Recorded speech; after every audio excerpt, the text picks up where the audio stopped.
Just gonna give this a few if anyone hears me. Sometimes it takes a while to load. That should be enough. Hello and welcome back to episode 15 of Drawing Blood. Your inside look to our top-down adventure video game, traditionally animated. It's called #Blood, and I understand some of you might be new here, so feel free to ask any questions. The rest of you joining us that have seen this before, welcome back. And I look forward to fielding your questions today. Bob is not in the studio today. He has family affairs to deal with. Nothing serious or anything, so no need to worry. Just a much-needed day off for him. So I'm going to start animating now, where we left off last week. And I didn't get a lot done since last week, since we've been fairly busy. So I'm going to start showing everyone kind of where we left off. And let me know if the music's too loud too, anyone, because I set this up myself and Bob is definitely more tech savvy than I am, so just let me know. Let's see, so I started doing backgrounds last week too, which I found a lot of fun. I've done them before in the past, but Bob's sort of been doing the lion's share of that. But get things rolling on the intro, I started laying out this first scene, and you can still see there's some board elements in there, but I had a lot of fun playing with the textures and the moon and all that good stuff. So I'm going to just watch this through. It's going to play a little slow now that the textures are in, so forgive that. Still have to work on that action lines. So that's sort of where I left off last week. And I'm just going to play this whole thing so everyone gets a sense of what we're doing here. Anyone new?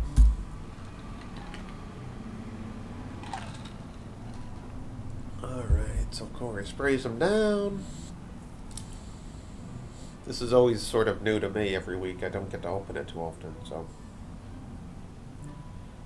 might have to start doing more Twitches just so I get more of this work done. Alright. Yeah. Twitch time. Alright. Cody's here. It looks like it's just me and Cody. We could have done this on G-Chat. But everyone else on the team is living in the lap of luxury, just having fun at Awesome Con. Bob's at an arcade. And here, Cody and I plug away. Oh, all right. Good. Well, we doubled our viewership. We got up to 2 now.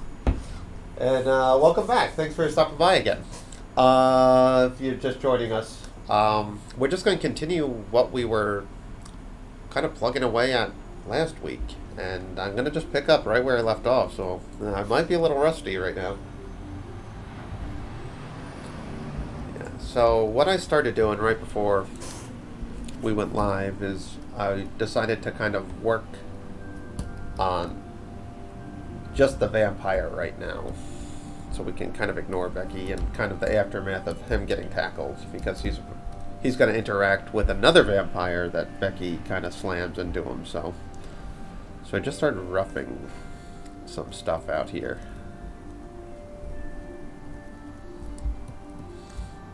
Alright. And if you guys have any questions, and it doesn't have to be about blood, if it's just about animation or anything in the industry, anything I can help with, let me know. I like talking industry a lot, so don't get a chance to really do too much of it at home. Alright. So what happened here is he kind of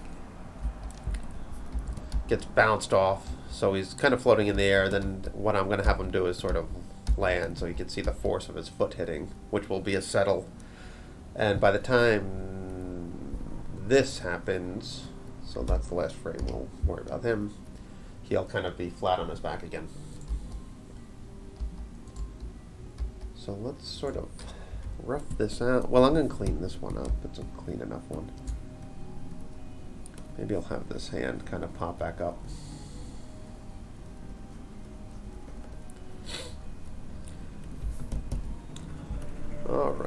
gonna change. I always sort of, since Flash can only have two colors on at once, I always take the line tool color, and it's a color I'll use often. In this case, since it's all straight black lines, I'll make it blank. So when I grab the eyedropper, I can just quickly go up there instead of kind of bouncing all over the place and opening up a color wheel and all that stuff. I'm cleaning up at 400 brush 4. I believe that's what I wrote, right? Yep.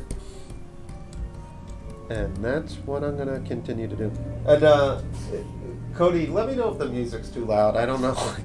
Or if you can hear it at all, because I don't know what I'm doing here in terms of audio. Or anyone, if it's too loud, just let me know. It doesn't have to be Cody.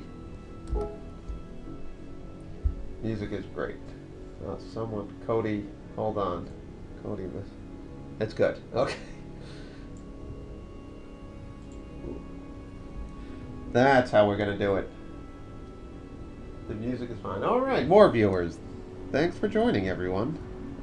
It's always nice to get to do this and interact with like-minded people. It's something I would like to do more of. We're lucky enough to be very busy right now, so. But I always find myself missing doing blood. By the end of the week, I'm ready again.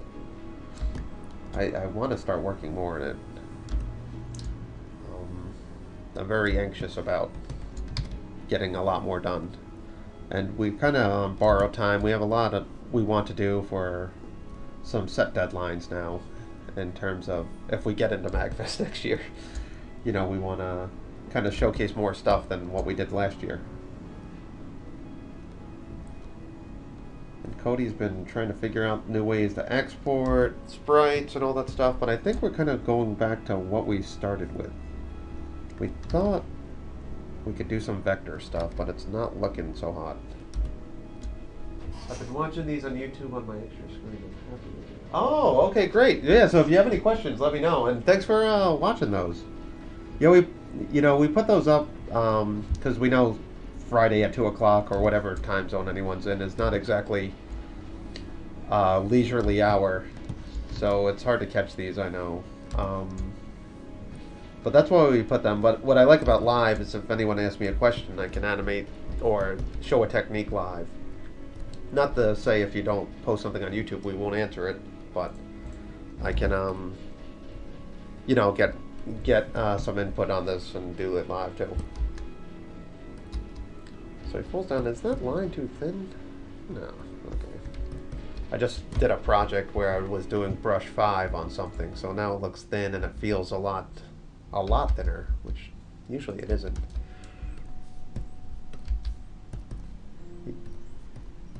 When I switch projects in the middle of the day too, it's always, get vertigo going too many places at once. So color in this now just to get, yeah, he has a kind of an open chest thing going here. White teeth.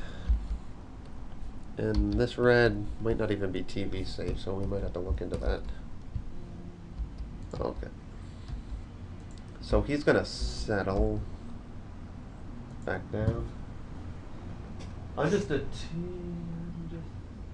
learned a lot from seeing your work. I only started seriously animating 2 years ago, so I just like taking you in. Yeah, if you have any questions, I mean, we all start somewhere. When I was eager to learn myself, when I was very early on in my career, I was lucky enough to be around a lot of peers on a few of my, not peers, they were mentors really, for a lot of my first gigs and stuff. And I find most animators are very willing to talk about their technique and stuff. So if you admire an animator and you reach out, I'm always kind of shocked if they don't at least answer back.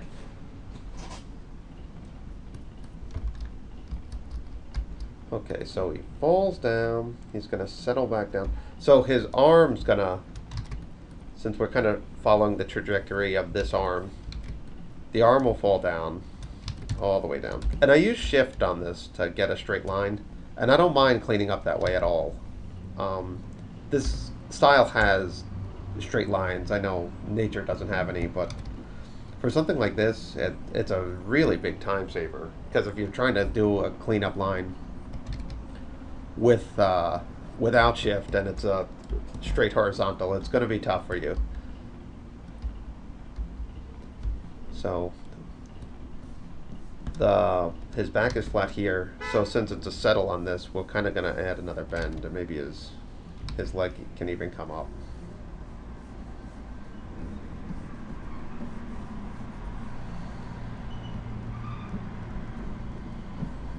Like that way. I mean, this timing might be a little choppy, so we're going to have to check that out. His head jumped up, so that'll kind of settle back down.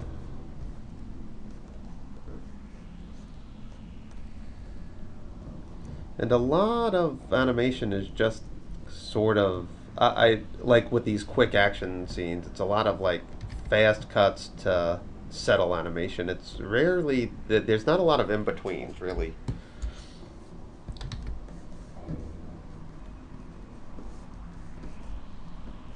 Alright, so that leg can kind of stay like that. Let's see if that looks like anything, so. Yeah. So he's sort of getting up, and by here he's kind of smushed back down with another one. So we're going to just sort of clean that one up.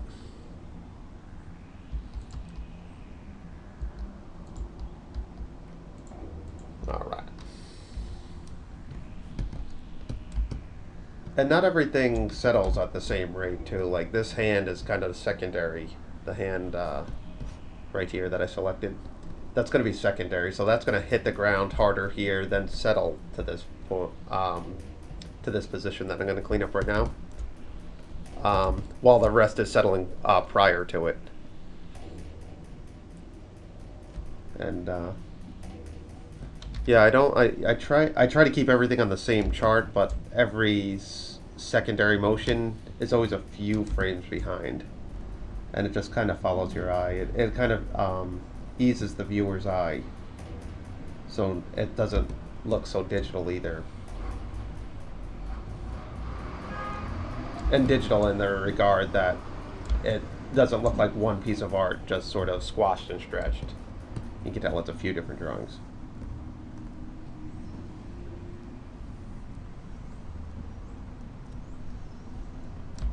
So let's see here. Alright, so that bends up like that. This shirt goes up here. Oops.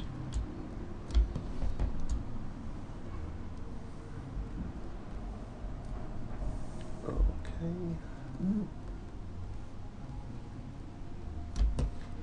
Now the face. So he's still pretty angry, but he's about to meet his demise.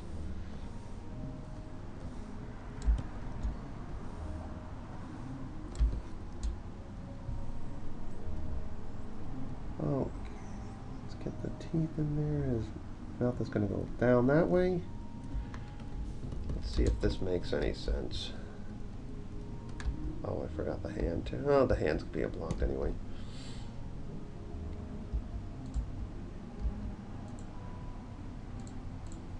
So what I was talking about, the hand. The hand will land stretched out now over here for this in between. Where if I was just to in between it normal, the hand would be somewhere in between right there. But since it's kind of flopping, it hits the ground and then kind of bounces back. We're going to stretch it out a little bit there. Do you usually animate your secondary action separately, or can you just kind of feel it all at once? It depends, really. Stuff like hair, especially in the roughs, like I would do kind of the basic shapes first. If you're just doing a head turn, kind of start with a circle, do all that, the normal kind of action. Then when you're kind of roughing it out for the second pass, then I would add the hair on another layer. When I'm cleaning it up and I know everything's going to be in the same chart, you kind of get a second or muscle memory knowing where that's going to happen. So I can sort of micromanage it and do it all at once.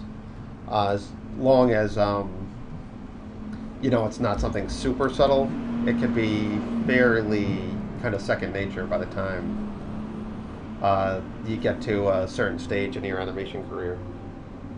But if you're just starting out, I would totally recommend doing it on a separate layer and just kind of thinking about that last, because you're going to be changing the timing of all your frames anyway. So doing secondary straight ahead might not be the best move. There'll be a lot of you'll notice you'll slow stuff down and you'll speed stuff up, and then the secondary doesn't really make sense all of a sudden if you're just kind of going straight ahead like that. So the rest of that hand bounces up.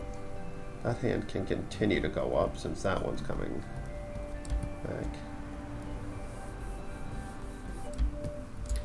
I could probably clean up the head without roughing it out. So you see the hand kind of falls second. This hand is going to go up a little bit more because that one's coming up while he's landing down. Another kind of sort of secondary thing.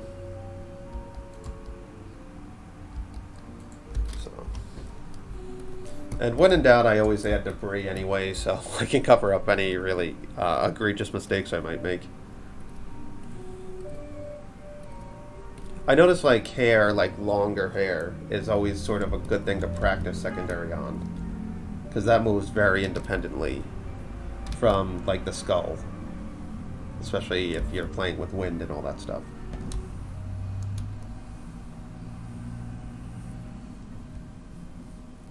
So again, I'm going to hit shift on that, and then I just kind of flatten the whole palm.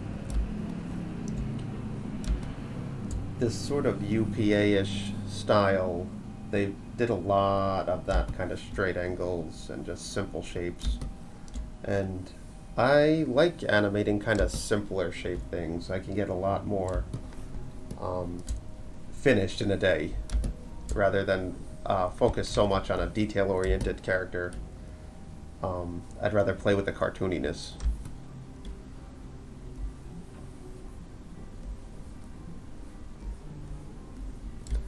Alright, so remember this hand is going up, so I'm going to kind of curl the fingers again.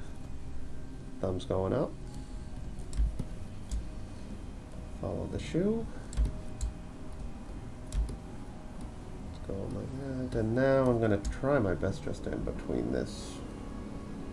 I wouldn't recommend doing this either unless you get a lot of practice with your character. I think it's also important not to... Yeah, no, you don't want to, because then it just becomes primary action if you're just focused on just continuing to follow through. Stuff like that. You it's really just I feel like it's just to put a fine tune on what the line of action is, really. Otherwise, you're going to confuse the audience a little bit too, because there'll be too much going on. So let's see, I'm going to add the fingers here, but this time it's coming down, so...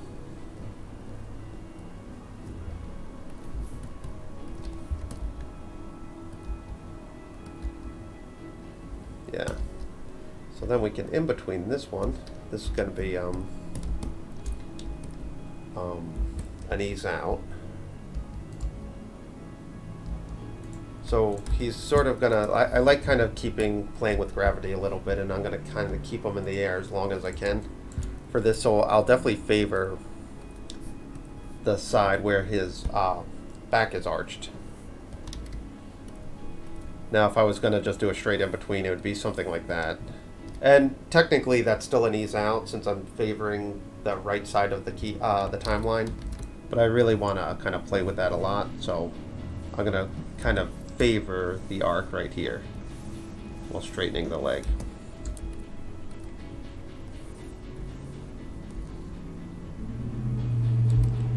Alright, so this arm is coming back here, so we can twist this arm this way.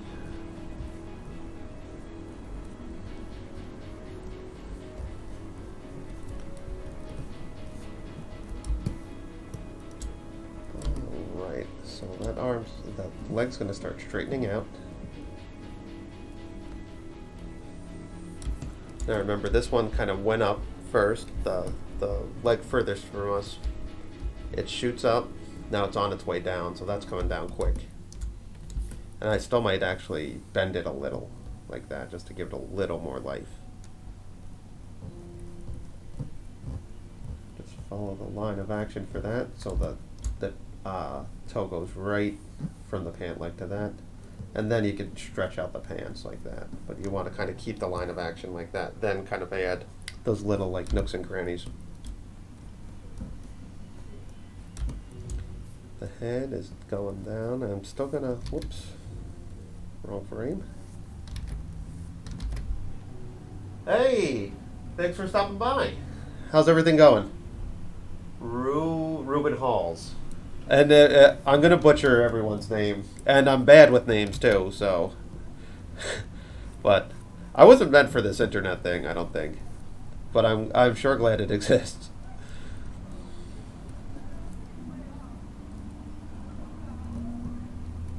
Alright, so let's see what that head looks like there. Yeah, that's pretty, that's decent timing, I think.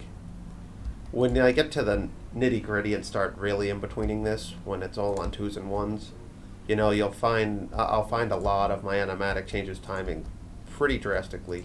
And since we don't have it lip-synced or sound designed yet, we can play with the timing pretty good. Good. Oh, on your lunch break. What are you eating? I just had a soup that I wasn't very fond of. So, I'm going to be hungry in a couple hours.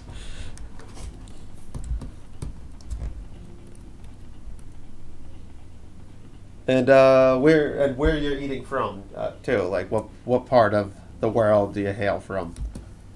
I'm curious to know where everyone is from.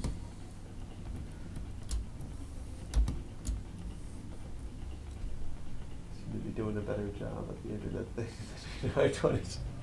Well, I had I guess I was an adult when the internet happened, so I got to sort of appreciate it a little bit like that. But no, I like having like these nicknames and stuff. I never really got my grasp on, and I always found it hard to sort of remember everyone's name and all that stuff. But the thing is, if I meet someone in person, I forget their name too. I think I'm just a forgetful person, to be honest.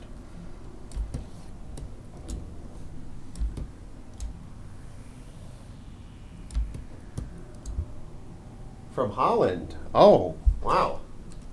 That's awesome. See that, Cody? We're global. Is there a big animation scene in Holland? I don't know much about the art scene there. Is it a big video game scene?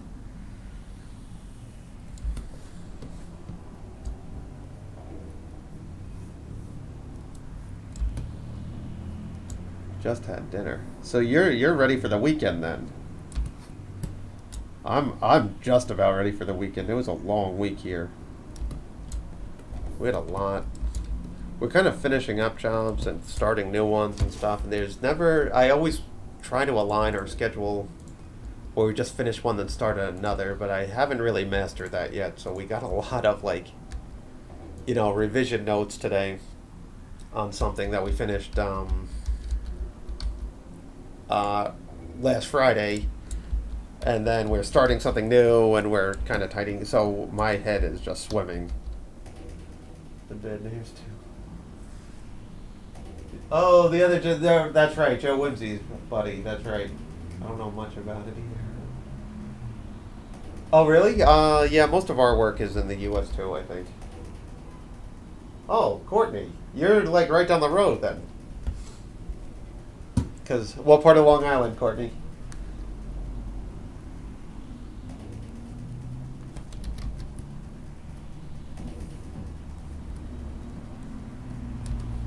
Oh, another Long Island. See?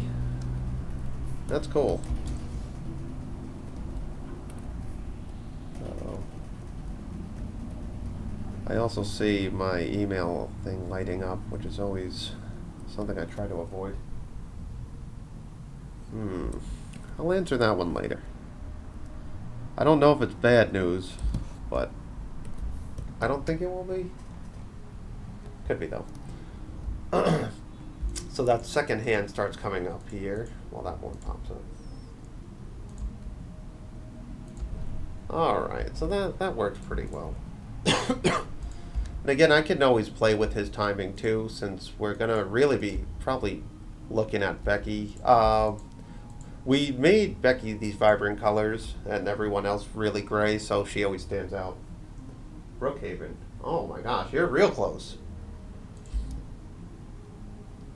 I didn't know, yeah, I didn't know we had people so close watching, too. That's cool.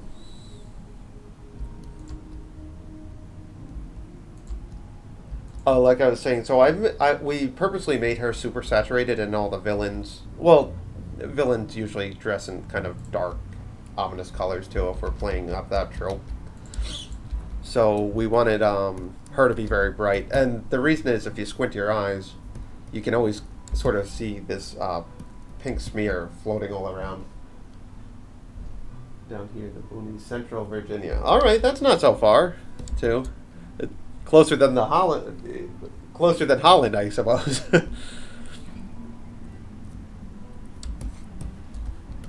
And thanks for everyone for joining again. We really do appreciate this, and it's as much of a it's a little mini vacation for us to work on something we're really passionate about.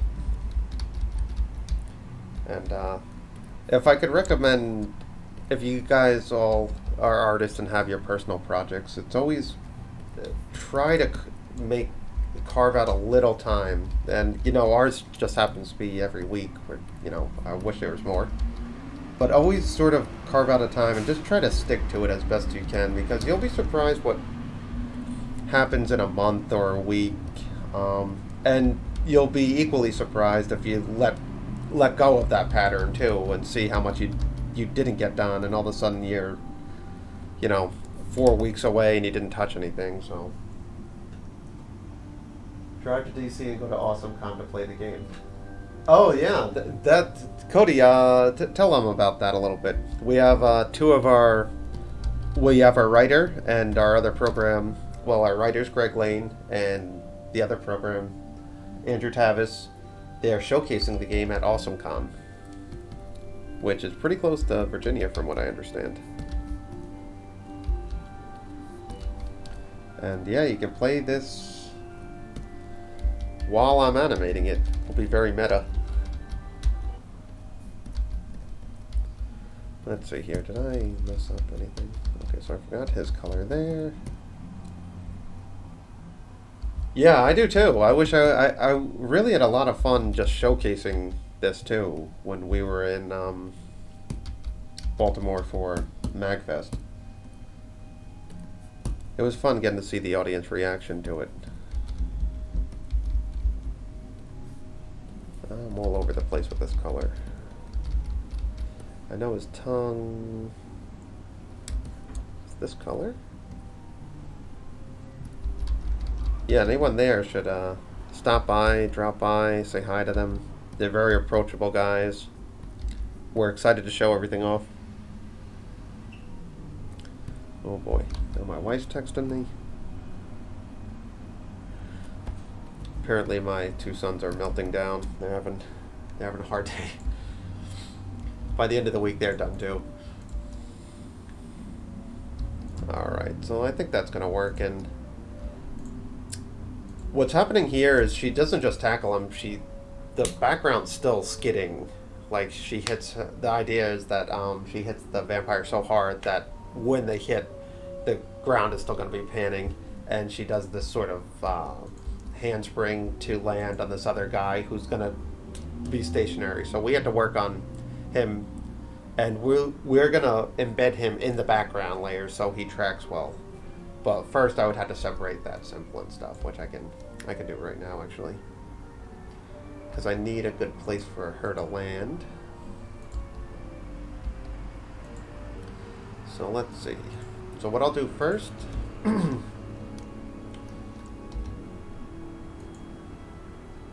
better text her right back. It's a good point. I better. Let me take the time.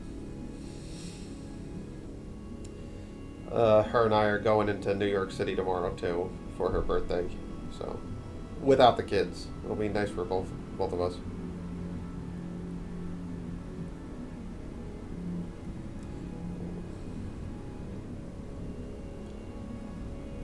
Sorry about this.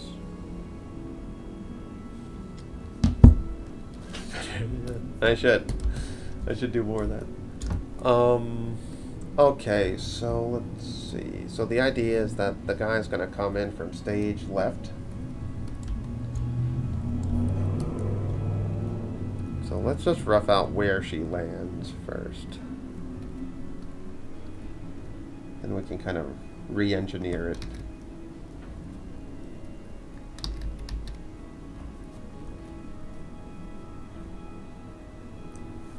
And I'll probably change the staging of this a little bit since I don't want any lines too close. When you do this sort of action, you want very clean, no tangent sort of line. So I'm going to have to kind of re-engineer this one too.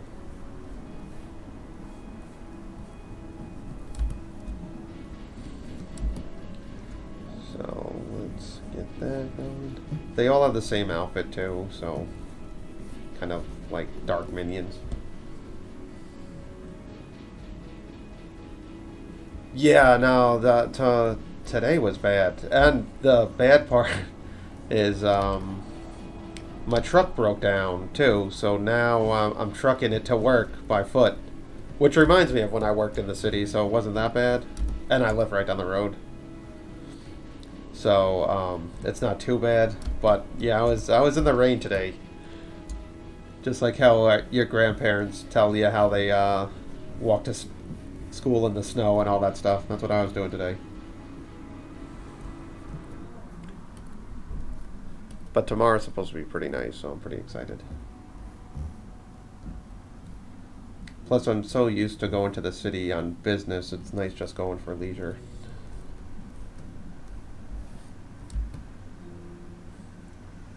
Let's see, so his... I don't know if we even need this. If anything, I'll go the other way with the hand.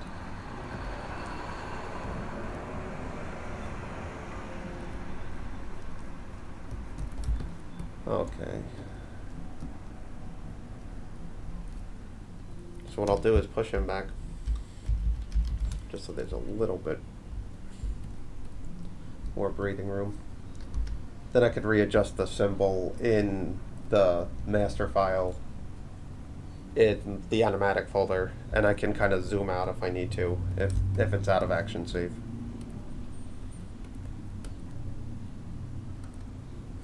Let's see here. So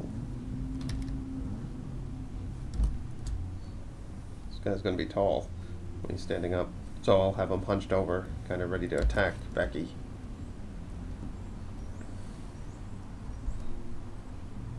How are you programming this game?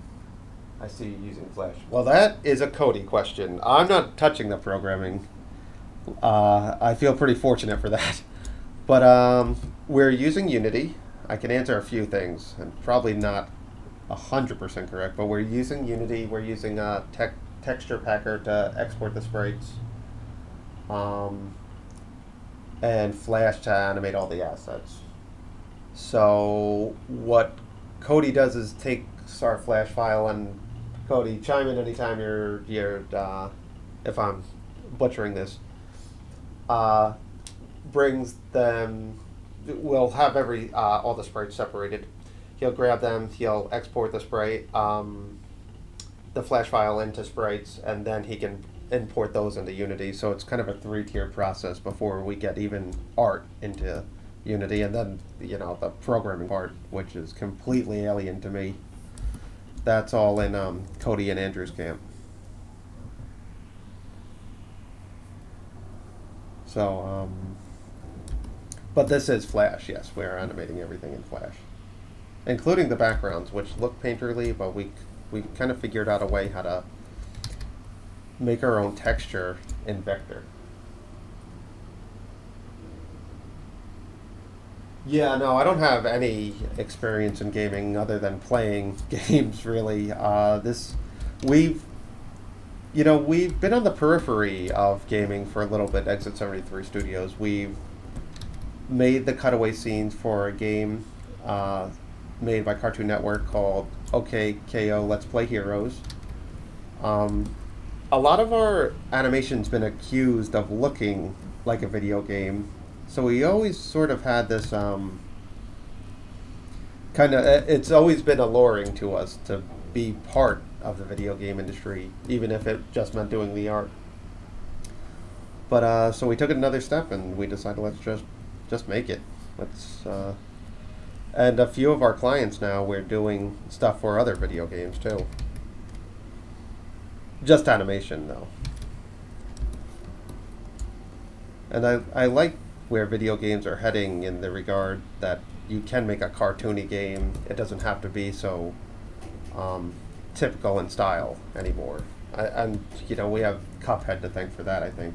And there's other ones too. Like I think what really broke the mold, and it probably does get enough credit, but I think something like Earthworm Jim, which was just purely cartoonia, or cartoon mania, kind of made it almost made fun of games. I felt like I got that sense that it was just being sort of what's it called? It was just being sort of a parody of video games, and it did it in such a cartoony, fun style. The game was hard, and I think it got a little, but I think history will look back and be like, oh, that was kind of an interesting take on what you could do with video games. And you see a few examples of that even earlier on, too. I'm just using stuff from my childhood. That's also I've used Unity to program a game in C++. Quite difficult for sure, but fun. I hope one day you will stream. Oh, actually, me and Cody, Bob, and myself were talking about that, and I think that's a great idea to show how we do every step. What I wanted to do was sort of Thursday, I wanted Bob to do, like, this is my dream. Thursday, Bob would do a Twitch on how he does backgrounds. I would, the next day, take those backgrounds and animate something within them, interacting with it, and then the third day it would be Cody sort of setting up the process of how we would take those two elements and bring it into the game. Now, that might take longer than for Cody to do in a day. I really not sure, but I think that would be a very interesting process from start to finish. Plus, you get to meet the team behind Blood, and since we're just 5 guys kind of plugging away. And what I really like about it is that we would get 3 days of work in and kind of teach some lessons and show everyone our process. We're pretty open about like how we're gonna approach this, and we're keeping stuff secret, like game elements that I wouldn't want to spoil because that would be, then why buy the game? Have a good one, guys. Dropped in for a half hour. Getting back to some work now. All right, Joe Whimsy. Oh, and Joe Whimsy, I hope that freelance thing worked out. I hope everything worked out in your favor. But it sounds like if you're getting back to work, then it must have. So maybe we can do a Thursday, Friday combo for characters and the week the next. All right. Yeah. Cody, I'm down with it. Yeah, we should discuss. We'd have to set up your your station since you're in Florida. But I don't see why not. So let's see, what size is she here? So I don't even have a nose on her. Oh man. Okay. So let's rough this one out.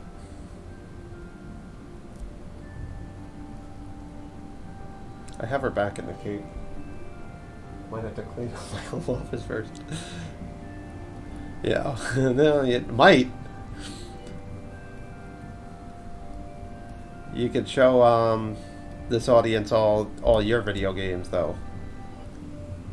Cody's an avid collector too. He doesn't just program the stuff.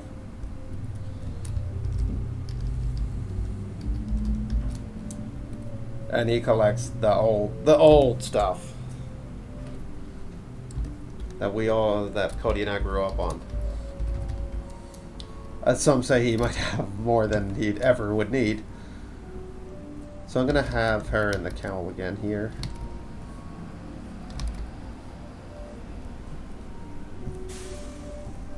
Maybe I can...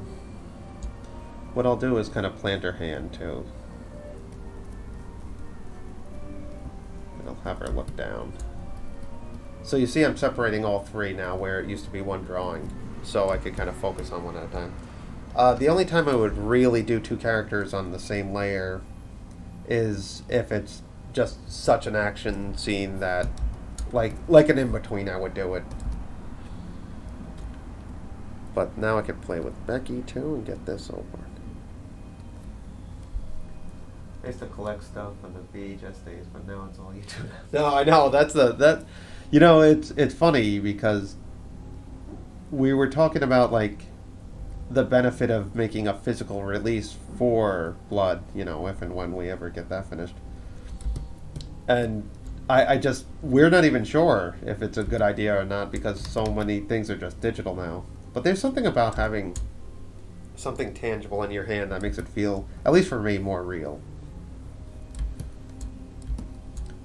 So, no, but I agree. Now there's like... I don't collect anything because everything's just in the ether now. Keep messing this one up.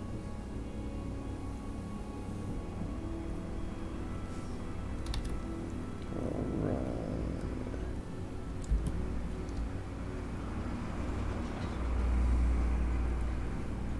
So now that we have Becky planted here, I could start working on her kind of path of action, but first I'm going to have to work on where this other guy, where she lands, since this guy just shows up out of nowhere now. I'm going to have to work on his symbol to make sure we time that out right. I always play with shadows on her too. Since they're both behind her head, the buns, I always had a defining kind of shadow there too.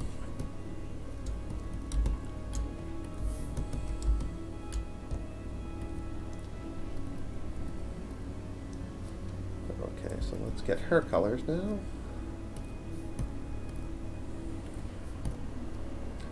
Okay, so this one is going to go all the way up here. Just going to grab this one so I can get the colors real quick. And that's the most forgotten line on any of my drawings is the back of Becky's head.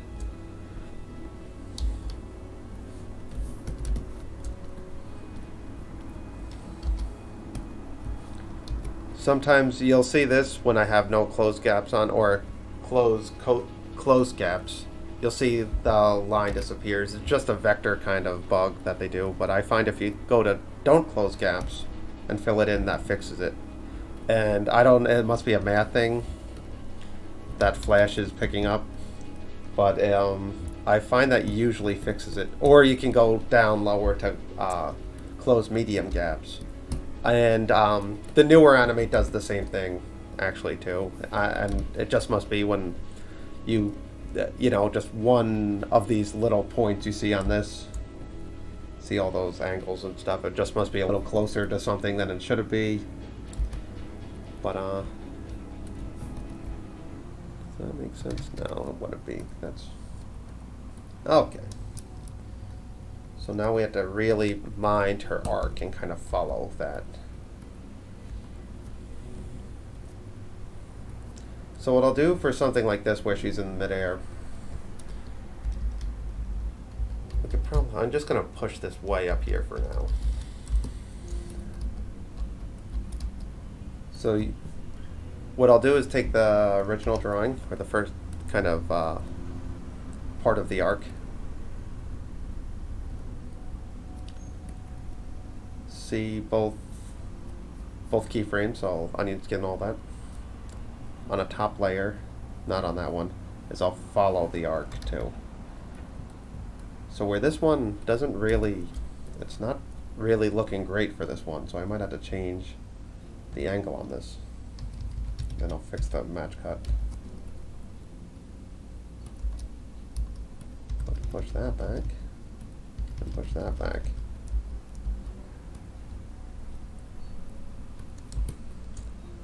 So what I'll do then is bring this back, her back down, twist it, and I just want to kind of follow the line of action here. So I'll know the contours. So that's sort of what we can do. Now her torso can never go above or below this. At least the line facing up can never go below or above it, and that way we kind of follow that arc. Just do something simple like that, and then I'll know if my in-betweens are looking right. So I'll just, we can push this one up. We'll push that up there just for the rough sake. With that arc there, I can now use that as part of the action line. Like her foot's coming down here. Her head really shouldn't, her head can go above it a little bit, but nothing crazy, since she's leading with her foot. She has a pretty short torso.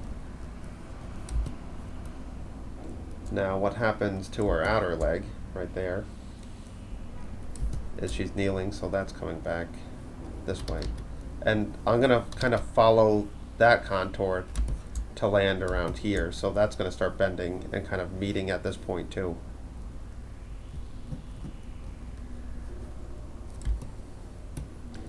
Her arm's going to follow that arm.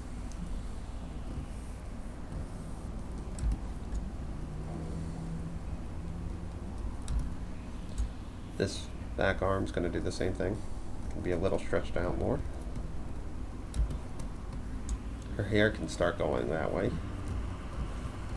Force of gravity. Here.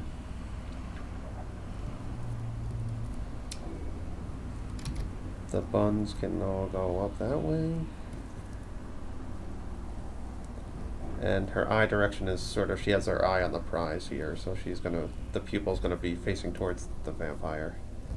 Teeth are gonna be pretty much blocked out. If I did that right, then what should sort of flow into this next arc. So there, then she can sort of pull up here. Like she'll pull up her head a little bit here while her other leg's there.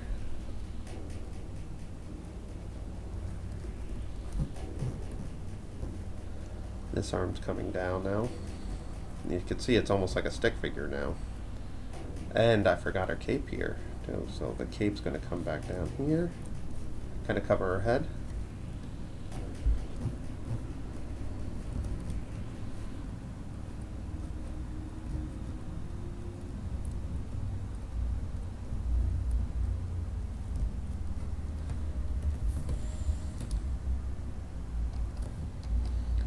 That can even go a little bit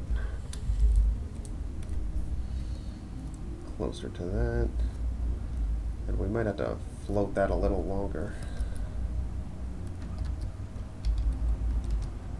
So that'll kind of come here to make that force more impactful. So we'll need a quick in between from there to there. So in fact, we're gonna have to speed that up a lot. Yeah, something like that feels a little better. And when you do arcs like that, just think of that old animation lesson with the ball, where it's kind of the slowest part of the ball moving will be the kind of summit of where the arc is. No white claw today. No, no. We've been so busy that day drinking kind of cut into our productivity. But rest assured, I want one. Yeah, that's and you know what? They never called for sponsorship, so I might just switch to Bud Light or something. More my speed anyway. All right. I think this is good enough for me to clean up. It's pretty rough, but and if this was something I was passing off to let's see assistant animator, I wouldn't feel right unless I gave it another go.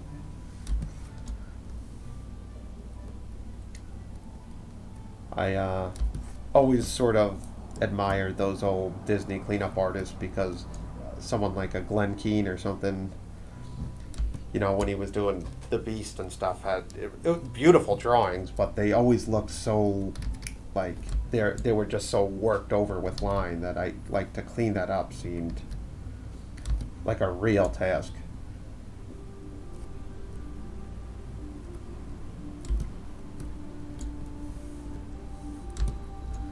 Let's get the cape there.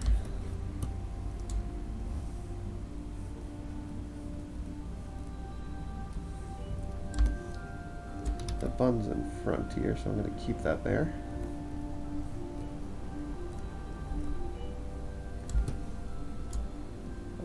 Alright.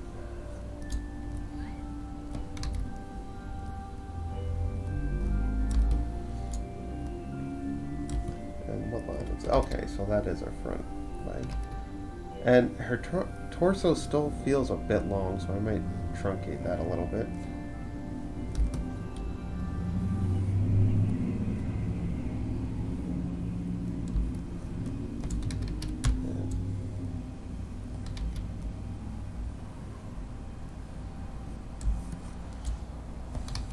Let's see which would truncate that foot.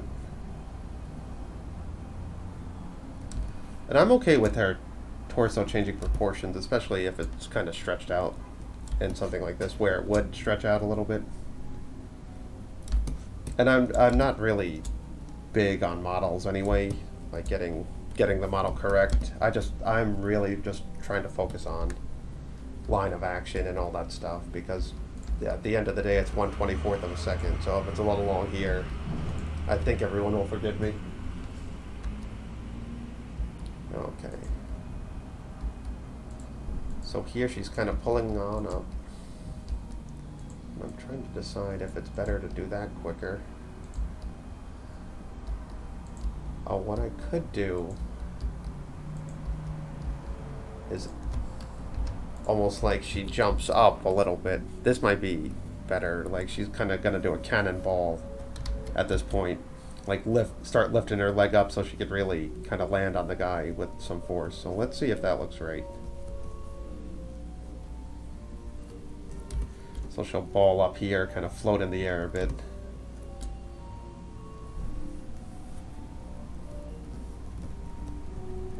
I think that'll look better.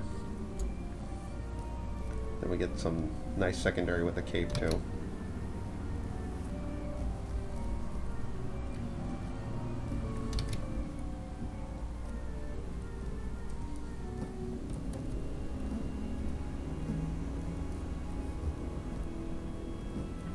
Alright, then this hand will be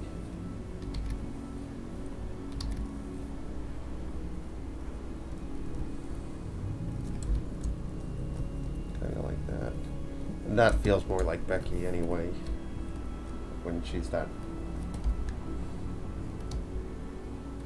So what I'll have to do now that I'm going to do this is change this in between, because the leg would start bending on that way. So that whole argument that I made, we could throw that out. Yeah, we're going to want to bend that leg. Let me clean this one up first, since this will be the new kind of area where she is. I do that a lot too, where I second guess like where I started and stuff, and I find it's best not to try to make You know, there's parts in animation where you're gonna just have to make that work.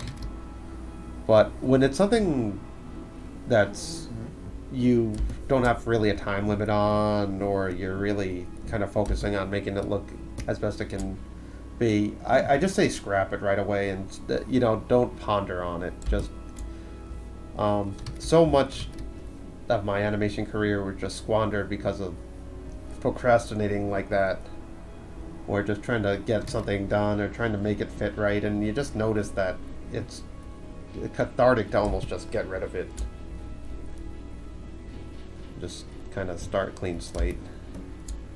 And it's tough because you invested your time in drawing in it, but to make it work, trust me, it's going to take more time than just redrawing something or retiming something.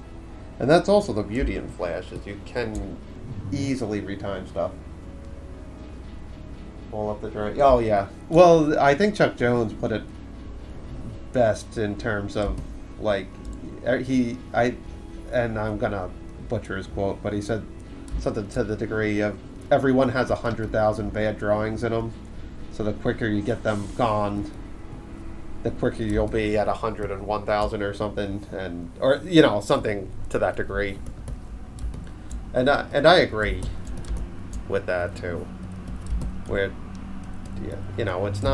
it's not worth saving something that's not going to work in the end. And if it's just going to look like her legs flopping around in the middle of the air and in our intro, no less, then I'm just going to get rid of that drawing, or at least try to fix it where that leg's going to fit.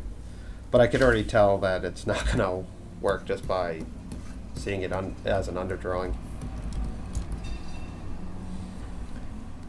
Plus, now she's more up in the air and she could float a little longer. Whereas if I kept following the arc, her foot was going to land on the guy kind of softly.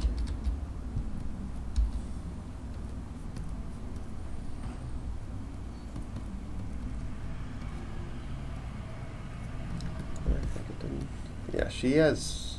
I forgot a sleeve line.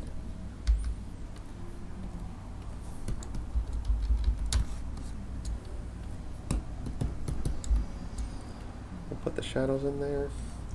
I always have a sleeve line on her right here. I had to add that to the other cleanup too.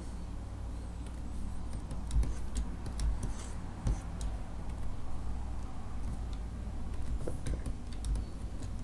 So, you see that doesn't flow good at all. So what we're going to do is get rid of that drawing altogether. Start over. See if this one even works. Though I think I could make this one work because we could use this as a pivot point if I needed to rotate it. But it looks like her foot would line up there, so I don't even have to do that. So the foot's going to go like that.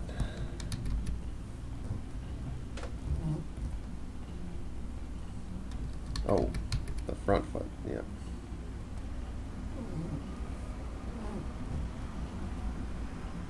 Let's see. We'll start over. The head would go something.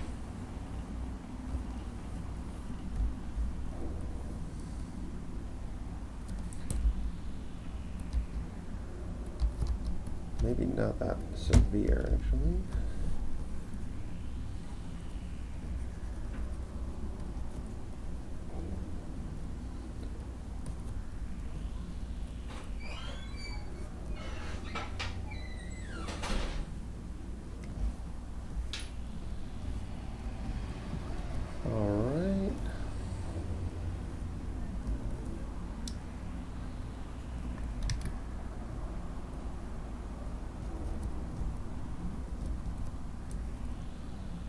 Let's see if that makes sense.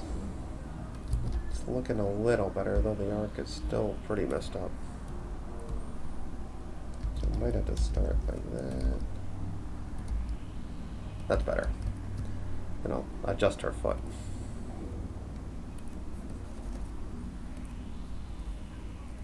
So she's almost bending her foot right here.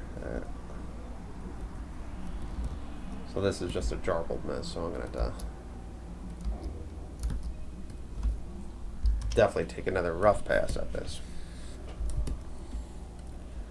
Alright, so the spring off foot is starting to bend.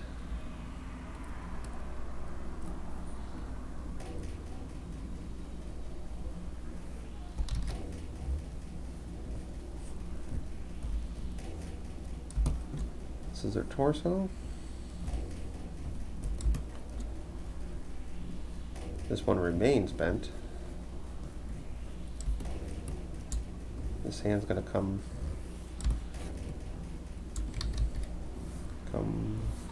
following that arc of this last drawing, pushing off. Now her head's a little, her head should be this way. Hair, ear, cape.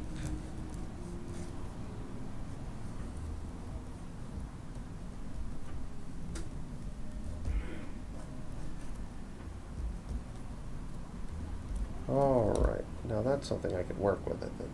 Now the other arm is going to start bending here.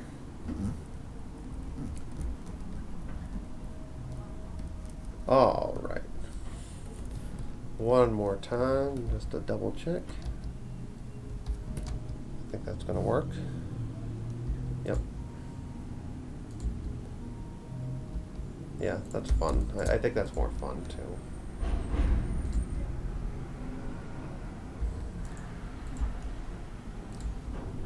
Because now we can have her kind of remain here, like her legs could still be bent and she could really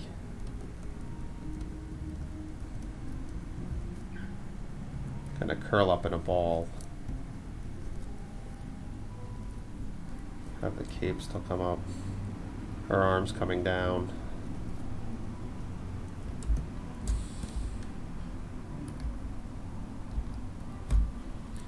Move it down a little bit.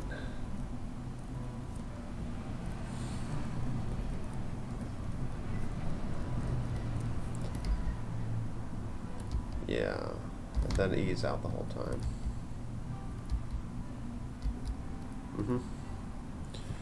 Alright, I like that.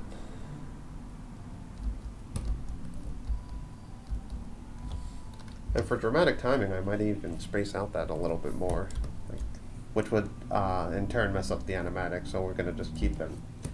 We'll just keep these poses now, but when I start in betweening them, which I tried to like the kind of boring in between, so I don't need to do that on Twitch because that's just sort of gonna is valuable time to do all the fun poses and stuff. So any settles and stuff, I don't think that's very compelling Twitch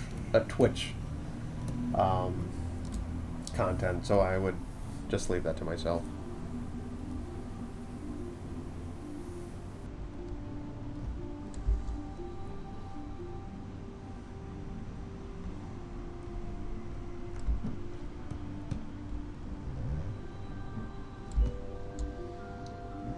Here's going like that.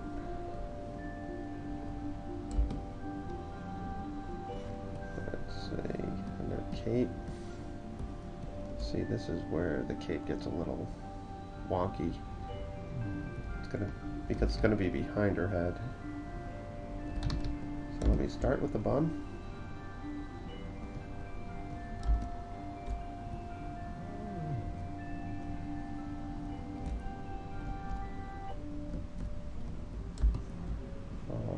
Get those eyebrows.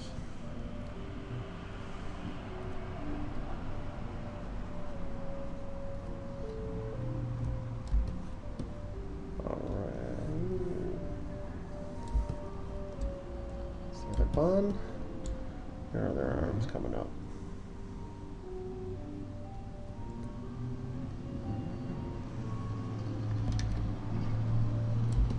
Okay, now that's cleaned up, I always like to re-watch it to make sure no glaring mistakes. Yeah, I think that'll work.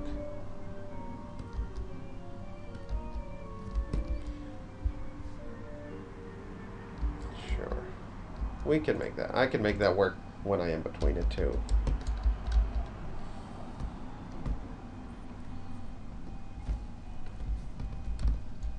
So her head's giant here, but I'm okay with it.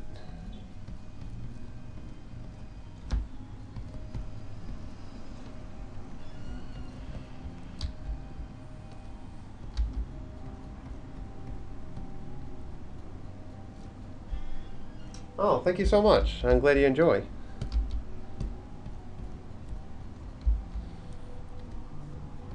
Whenever I do these action scenes, any individual like still frame always sort of looks a little wonky to me. But I find when you see it all at once too, it kind of just flows. Like if you, I always do where I squint my eyes, so I just see sort of the movement of color. And if anything's kind of popping out there, then I have to kind of reassess. And nothing's really popping out right now. I mean, the head gets big, but it's gonna kind of, I could treat that as a smear frame too. Let's get this cannonball going. So she's gonna really ball up here. So we're gonna start with the legs.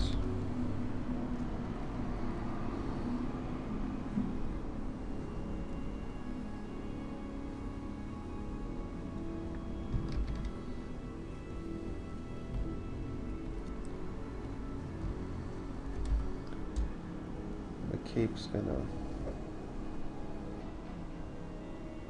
Yeah, I agree. Like I don't spend a lot of time on the draftsmanship of anything that I'm animating. That's why I kind of just like you'll notice I'll just do a rough and clean it up. Like I just I don't have a lot of stock in just. Drawing's super important. Don't get me wrong with animation. I mean it's one of its only components, but like focusing on just one drawing for too long is just sort of a time suck for me that I'm not willing to really give up on.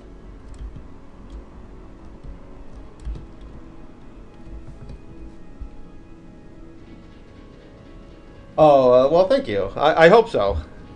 That'd be nice to, to be considered that.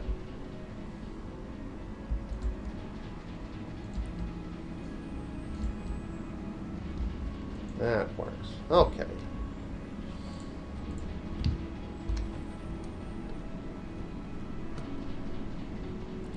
Gonna clean this one up now. Brush 4. So her arms in front here. Front of her face. I always make her fist. When she makes a fist, I really squash it down. So you'll see her hand changes. You still need your. Oh, absolutely. No, if you don't like drawing, then animation's not for you. But if you don't like drawing, then I don't think any part of animation's for you. And I guess writers and stuff don't have to love it, but.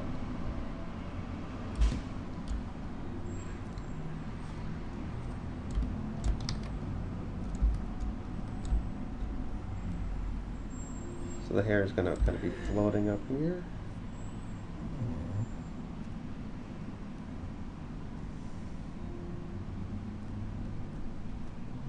I think even drawing helps with, not that I have any experience in 3D animation, but I think just knowing how things, like the anatomy and stuff, has to be somewhat beneficial, even though if it's not the main component of 3D. And it's all still storyboarded in 2D and stuff, so, there's always room for more drawing in, I think, any form of animation. And I think some live action films, benefit from boarding too. And it's an efficient way to sort of tell your story without, scouting for a place and doing all that kind of stuff. So,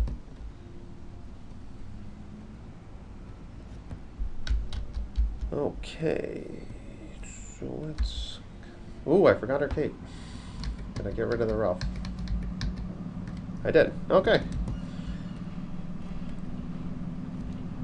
Probably just wing it. But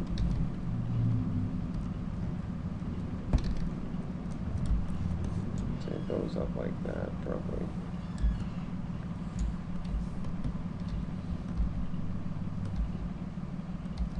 Almost it can go higher.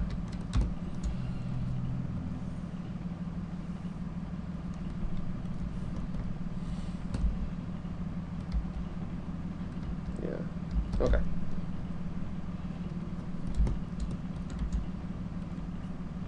And she still needs her line work here. Okay. Looking at the air shot, you can never seem to get mid-air stuff done right, but it looks really nice. You know, if you're having trouble with just stuff in mid-air, like just the pacing of it, I could show you what you could do to help with that. And it's pretty much the ball test, which I'll make a ball symbol and kind of just show you. I mean, you could. I think this test has been done a lot on YouTube and stuff, and you can adjust your timing in Flash or Animate to get it, and then you can kind of work your animation around that ball. So let me show you what I mean. 3D prints a direct model. Oh, it's super important. So I'm just going to do like something in midair.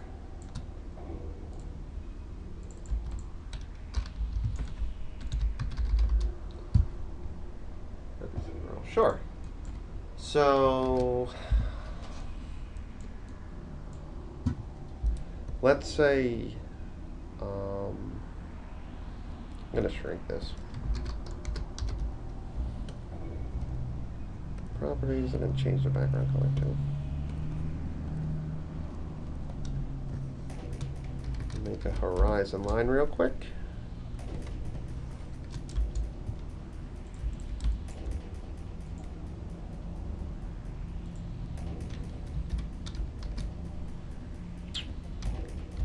Maybe let's just make that. We can make that real quick. Just make that a different color.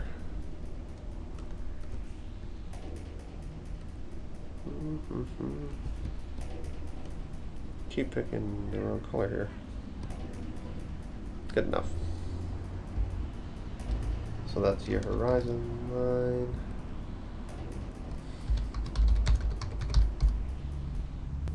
Wall test. So make this 90 seconds, 90 frames. So whether it's a ball or a character or anything, if you want someone to jump, say, what you could do really quick is just make the arc of your jump by making a guide layer. You start here, and say you want to land here. You're jumping over.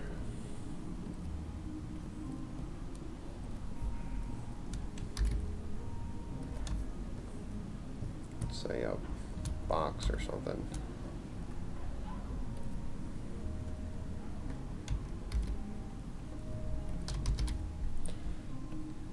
Okay. So if you hit motion, you know, this is just the tween test. Obviously, you can get that. So you just add the arc in the guide, and you can adjust that. I'm going to grab on to the anchor point.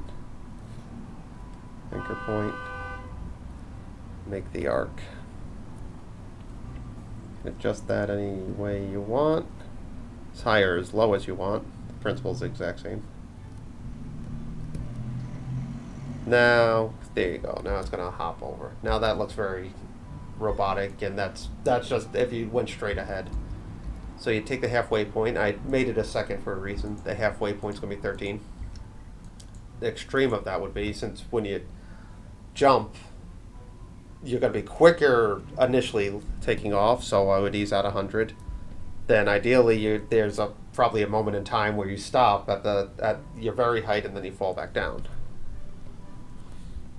Now that doesn't look right either. So what I do is sort of play between it. I'll do something like 50 and maybe negative 75 or something like that.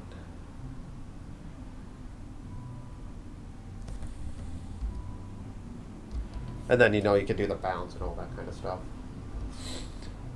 So now you can use that, and that's sort of the same principle of what I did with Becky there, as that there was a established arc.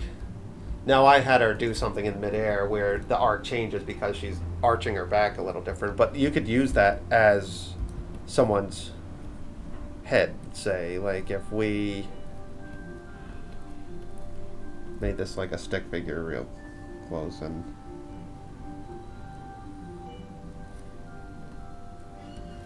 what I did with Becky was sort of make her a cannonball. And, then you could sort of use that as your point of reference.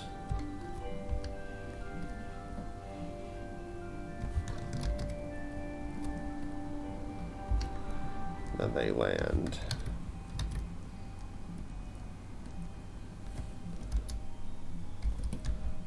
So then you could time it out like that.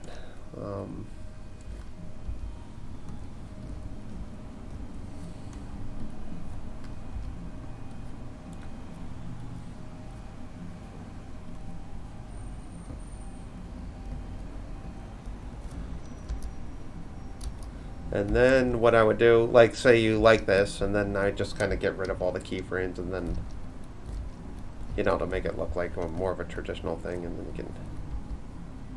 So now you kind of have a guy jumping over. Now that ball could be a head symbol. Hi, how you doing? Thanks for joining us.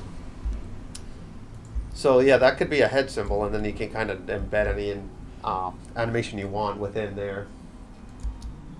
But you'll get the arc in there now, and then you could just kind of do that with a lot of things. And if this was a jump, you do an anticipation. When you land, you kind of have a squash and settle. If it was a ball, it would react different. If it was a feather or a bowling ball, all that kind of stuff you have to take in mind. But for practice I would just use a guide layer. There's no shame. It's not a cheat. It's just a principle of animation that a computer helped you with. So I would kind of keep it like that. And then you got that, and you're off to the races. So I hope that was somewhat helpful. That's...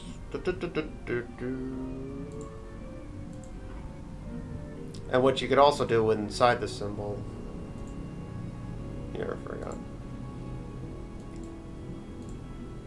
Like you could change the symbol within.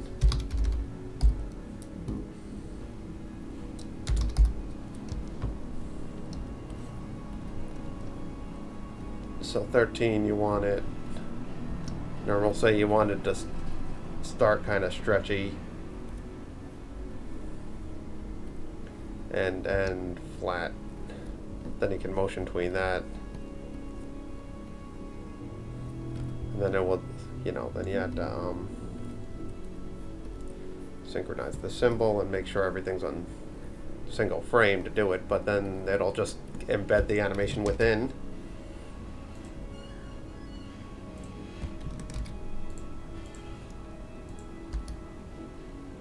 So you kind of have like the arc now, and then you get a lot. And you could even do it, you could see it without the body on it too, changing. Now, if you wanted to be more true to like what a head would do, you would take frame 21. You would stretch it like that way, so it gets a little more.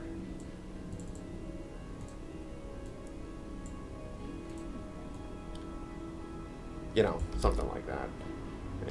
Kind of a very basic.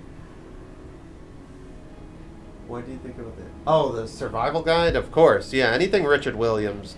If any animator who aspires to be anything should mirror whatever you can from Richard Williams. I think, well, he's a genius for sure, but I think, and I don't say this lightly, I think he's probably the best animator there ever was, or is. He's, there's, with the handful, there's Miyazaki and stuff. you could debate me on that, and I would believe you on that one too. But I think Richard Williams, he shoots everything on ones. Um, he, I think he was just a natural. Now he's single-handedly. I mean, I would love to just meet the guy and just thank him for making everything he's made. Just gorgeous animator. Oh, Glenn. Yeah, yeah. No, Glenn Keane's up there. I mean, from what like, there's probably, let's say, out of 100 animators, like the Glenn Keanes and the Milt Kahns, and anyone from the Disney camp, Don Bluth and all those, they're top 1%, and I'm saying Richard Williams is the top 1% of, like, out of those, say, top 100 guys. Like, I feel like he, I don't know. I don't know what it is about his stuff that's so great, but it's just, if you ever watch The Thief and the Cobbler, and there's this scene, it just plays with perspective crazy. And I'm sure I'm definitely not mentioning every animator that, and there are tremendous animators, and even, like, I've noticed with the younger generation of animators, they're really years ahead of their learning curve, and there's going to be someone who beats Richard Williams, just a matter of time, because as the profession grows, so does its audience, and so does the people getting into the talent pool. But for now, I don't think anyone can, in my personal opinion, beat Richard Williams. Alright, so she lands on this guy, so if he's there, we're going to have to...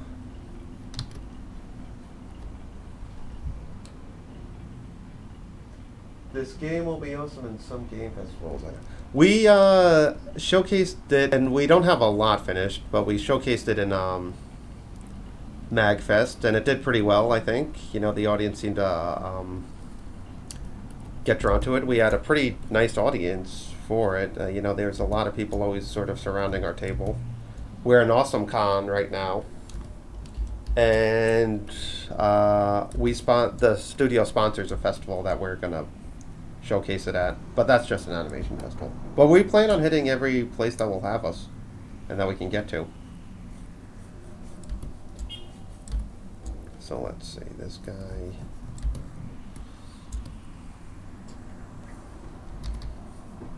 So this guy's kind of sitting here, kind of waiting to get hit almost.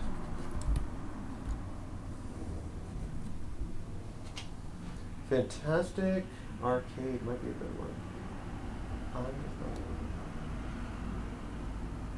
Oh, I'm sorry, I missed a few readings here. Glenn Keane for me.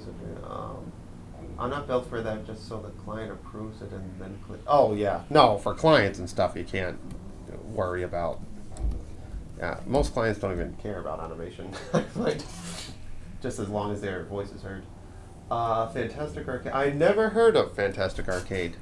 Is that where you showcase a lot of your stuff, New Challenger? And New Challenge, if you ever want to show what game you've been working on, I know it's gotten a lot of attention and stuff, but feel free to post it here so any of our audience can check it out too.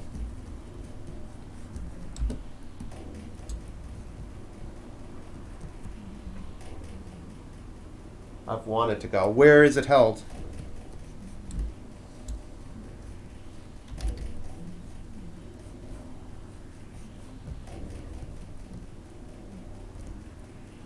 Oh, in Austin. No, I'd love to go there too. That'd be awesome.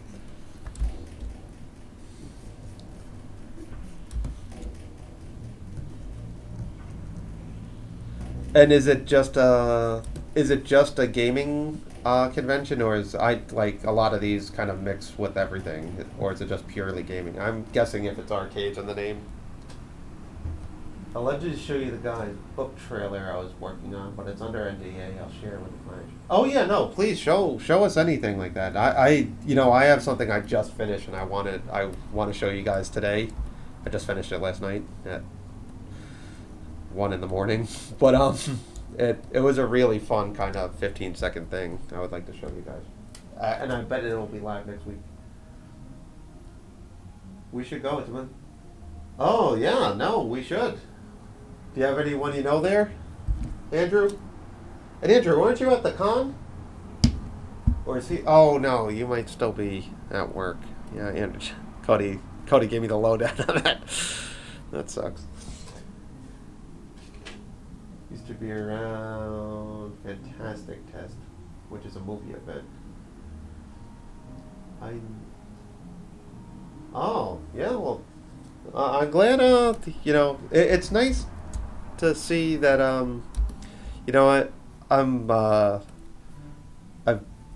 was born in New York. I've only animated in New York and stuff, so I know the New York animation scene pretty well. At least the people I came up with. So it's always nice to see that people not even in the United States, our work's getting there. That's awesome. You're going tonight. Anyone, has there been any word on how Greg's handling himself? Is everything going well? I haven't heard anything. We had to post something on Twitter about it. Oh yeah, thanks for sharing that new Challenger. And you guys should check it out. Anyone here that's interested in gaming should definitely check it out. How long have you been working on that new Challenger? I probably asked you this before. No news is good news. Yeah, ain't that the truth?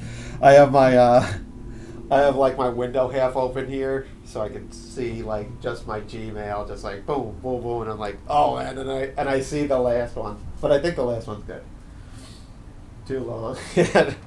I was talking to a guy in the industry for 15 years yesterday. He runs a studio up in Canada, and he was telling me how long, like even the pros have take and stuff. So I don't feel as bad for taking some time with Blood, but I would be remiss if it took us over 5 years to do it. I just don't want to lose that new car smell with it. I don't want to grow weary of it and stuff. So I'm hoping we get the opportunity to do it more full time, or at least more part time.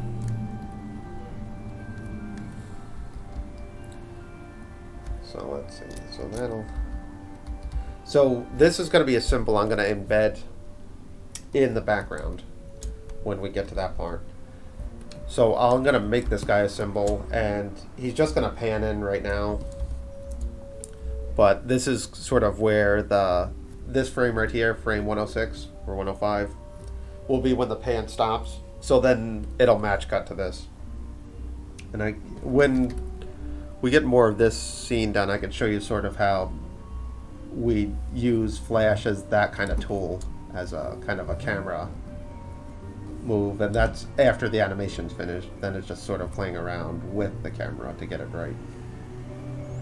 Because there's a lot, animation has a lot going against it. Like, it only looks right when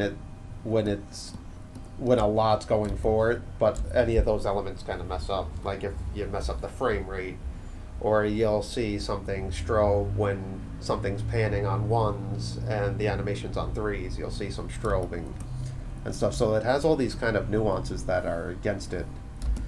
So, and Flash is just one of those things that could work for you or against you with animation. So there's techniques we have in Flash to kind of minimize those.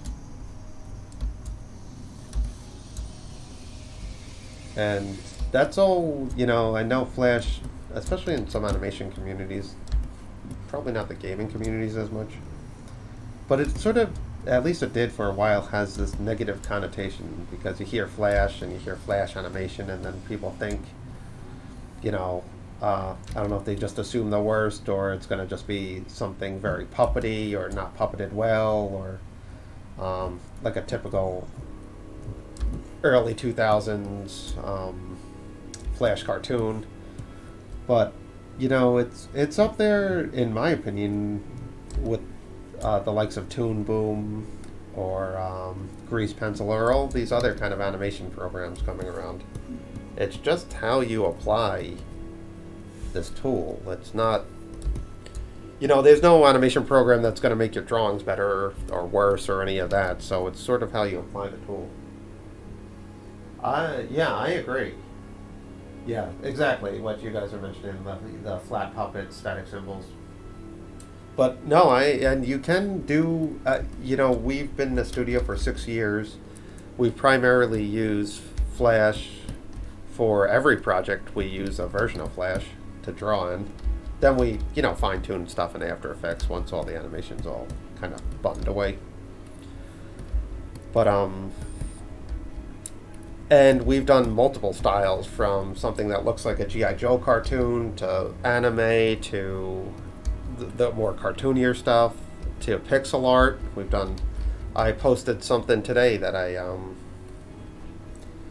made in pixel art for the Twitch thing, and I can show you the file how I did that too. So, for gaming, it was a natural thing. And it's funny, we had to do pixel art to realize we wanted to make a game that didn't have pixel art in it. So, the road to your idea is always winding, I find. Blood, let me just, Vampire, Character 02. So now, what I'll do is bring this guy's symbol in to the background. I'll do whatever I need to do to animate him. Like he'll probably ease into him coming up. Have to kind of keep in mind the same chart as everyone else here. And then we'll pan it in and put it in the background. But he'll just show up here, like at that frame, or whatever frame we feel necessary. No, but as I was saying, Blood started as a pitch Bob and I came up with while we were working on a pilot for Disney. And then we animated this 45-second trailer. We had the concept and all that stuff, and then we got in the middle of production for this Disney pilot and kind of lost track of it after it was fully animated. And then Cody was thinking about making a game, and he kind of looked through all our old pitches, and he picked up Blood, and we weren't doing anything with it. We never really even showed too many people it. And then he was like, this could work as a video game. And from there, we kind of took on. Oh, we got another subscriber. Thanks for joining us. And from there, it was just, figuring out the style. And you'll notice the concept is a lot different looking than where we ended up. And if anything, we just went more cartoony with the game. And it was like, even when we first did the first sprites, it wasn't as cartoony as it's becoming. So it's this kind of organic process you just can only do while drawing it and learning about it. And a lot of this is learning about the characters as we're drawing. So it's kind of a neat... So she jumps off there. It's a neat way to work. And it's a collaboration, and it's a lot of fun. Does anyone want to see the pixel thing I did today? I mentioned it. I wrote cool animation I animated. Oh! Sebastian Pims. So you're a Flash animator as well? Yeah, this is another... Well, we do animation in Animate as well, but this one is in MX, which is the grandfather of what Animate became. Oh, you saw the pixel thing? I'll show you the Flash file.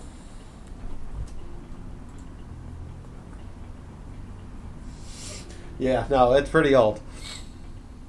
It's as old as I've been working in the industry, I think I figured out. Promotional.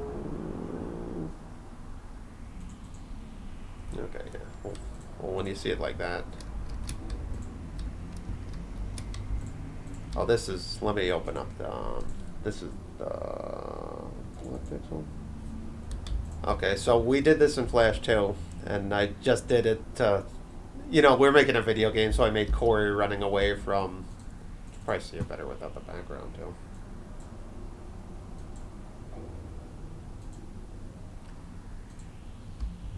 So Corey running away from sort of this bat blob kind of thing. It's all just a cycle, and it's not even a lot of drawings. And you can see the foot never changes. Like it's always like his front foot's running, but in video games it doesn't matter. So what I would do is just for anyone interested in animating in pixels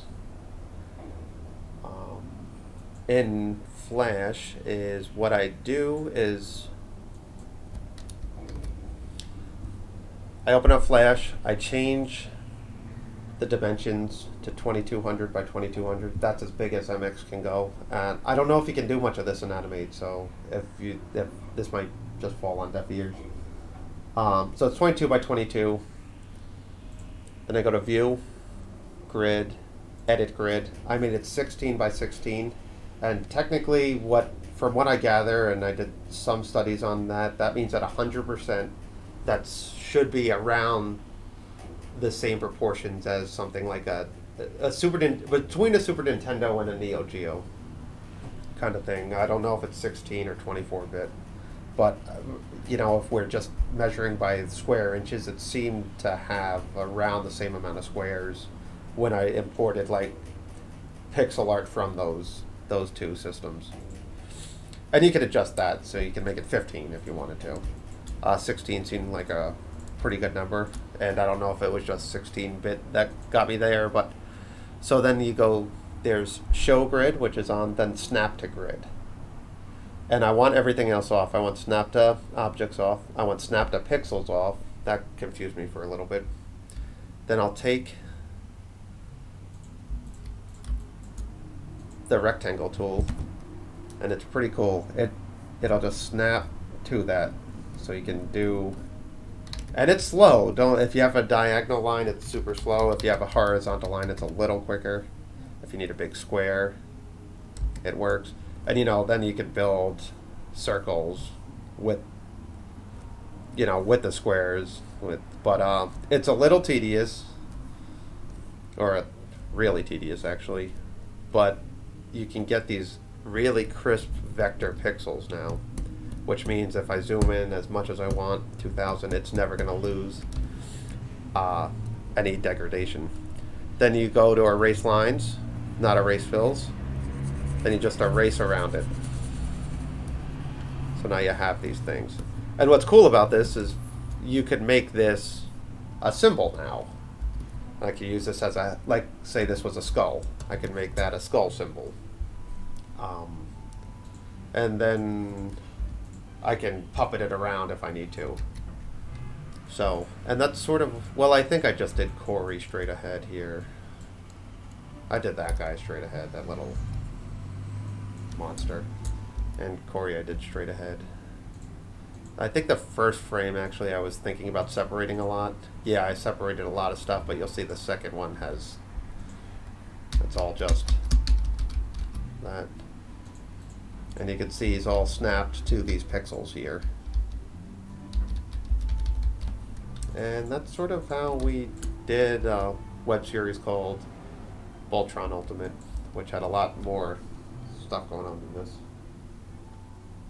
I do iterations since it was Flash 5. Save here back when it was Macromedia. No, it's nice. I find this audience on our Twitch to be more my age group, so it is nice kind of reminiscing about Macromedia and how it makes everyone feel old. I get a question a lot why I use it, and it's just because I feel like it draws a little better. It saves a lot quicker. Like this is being saved now, where if I open up an Animate file, you'll notice it saves a little longer. And I kind of use its little quirks to my advantage, where the undo system works within, and I heard there's workarounds this in Animate, but if I did something in a symbol, then I go outside of a symbol and do something else. Like say I'm drawing inside a head symbol, I did a blink, say, and I go outside and then do something else, and then I look at the blink and I'm like, yeah, that's not very good. So I can go inside that symbol and it just remembers those undos. Whereas animate, I would have to undo until I got back to the original blink, which would negate everything I did after I did the blink. And that might have made no sense to anyone, but anyway, within the symbol, Macromedia seems to remember what you did, and then outside of the symbol, it remembers what you did, and they kind of can differentiate between the two. So she jumps off here and lands, smashes these two together. So I'm gonna do this frame first. Which time we have? We got 20 minutes, plenty of time to do that. Okay, I'm gonna move all this stuff up the boards just to keep it separated. Now I got these two guys. Now I can interact with each other. I'll probably keep both guys separated again. And since this guy's up now, what I might want to do is when this guy gets pushed in, we'll change that drawing so maybe he gets pushed into the back of him, so the other guy's like bent over this way and the other guy's kind of pushed over here, so they're kind of back to back now, so he kind of twists in the air.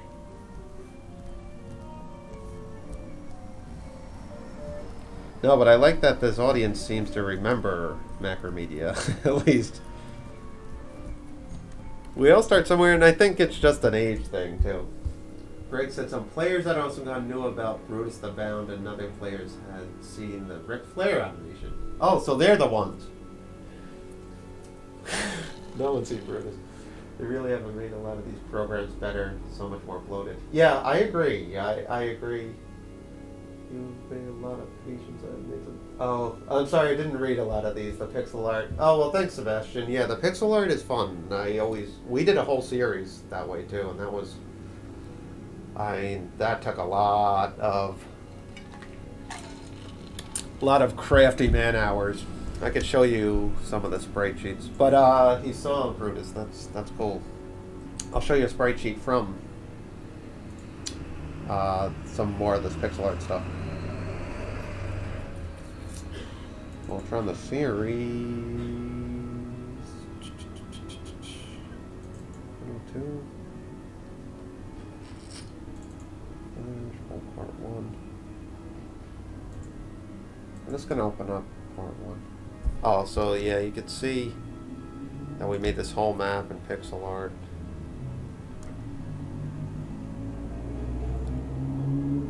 So this was this little series we did for Spindo. And each one of those are just, it's hard to see, but that's all that pixel art. I'm trying to, I want to show you how I set up the characters though. Oh, okay. So here's some characters we did. And it's set up a lot like a video game. We always assumed that we would make this a video game or someone would want to. So we set it up so these people could take these sprites and just kind of make it. So we got that guy floating around.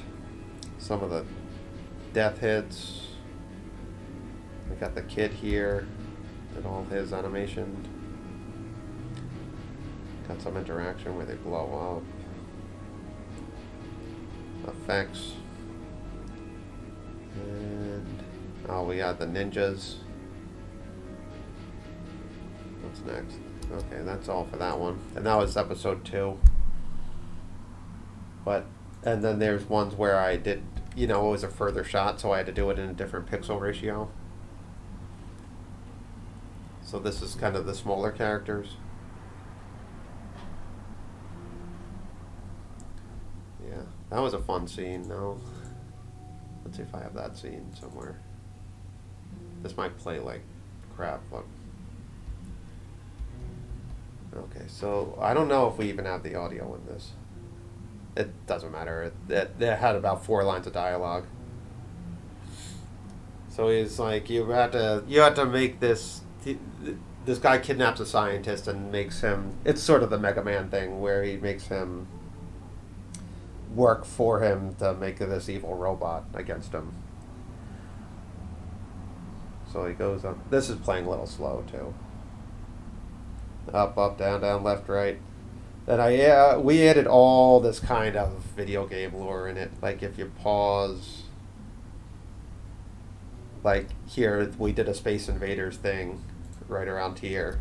You can see part of the assembly line, and we added a lot of that kind of stuff. We were really thinking people would see this and kind of be happy about it, but it just kind of sat around and did nothing. Those are so cool. Wow, I love them. Oh, anytime, yeah. If you guys ever want to see the whole series, there's 4 episodes. I think it's on Spindo.com or Spindo Media. It's on YouTube. Just look up Voltron Ultimate. And this is, again, why I like Macromedia. This is all one flash file. And there's a minute of animation here. I could never do that with anything else. And then, I split it up into 2. So this guy kind of...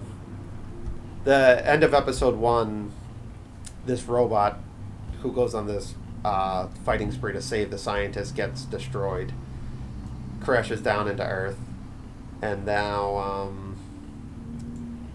now this kid kind of discovers him and teams up with them, and they get in this giant fight. But this is not doing it justice, actually, because Bob did such great sound effects on it and stuff. So if you ever want to see that, check out Voltron Ultimate. And that's... I was mentioning earlier, we always sort of had this video game kind of motif going in the studio. So it was only natural to make one of our properties into a video game. It felt like a long time coming, but I'm glad we're finally here. Voltron, sorry. No, it's Voltron with a B. But, no, when you type it in Google, they always ask, do you mean Voltron? So, yeah, Voltron Ultimate. And there's 4 episodes, and each episode kind of does a different style. Too, like one looks like a Zelda one looks like, what's it called? Kind of like a Double Dragon beat 'em up. And they try to do, we did a Game Boy one, or like at least a Game Boy callback. It was a fun project. And what I liked about it too is they, like, as a client, Spindo was awesome. They just kind of let us do our own thing. We just handed in a finished file, and they're like, this is perfect, going up. So, you don't see a lot of those nowadays. So this guy's going to get pushed back. So I'm going to separate him. Because she's going to go up and kind of get him with her field hockey stick. Move that leg out here so it's a little more better silhouette. Oh, Cody's got it up. Yeah, if you guys will ever give it a view, give it a thumbs up. Maybe they'll reboot the series, or at least give us some toy money. Some walking around cash.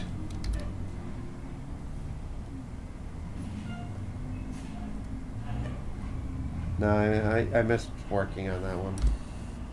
It took a while, though. It took a really long time. We were also working out of Bob's basement at the time. We were so poor. Oh, thanks for subscribing.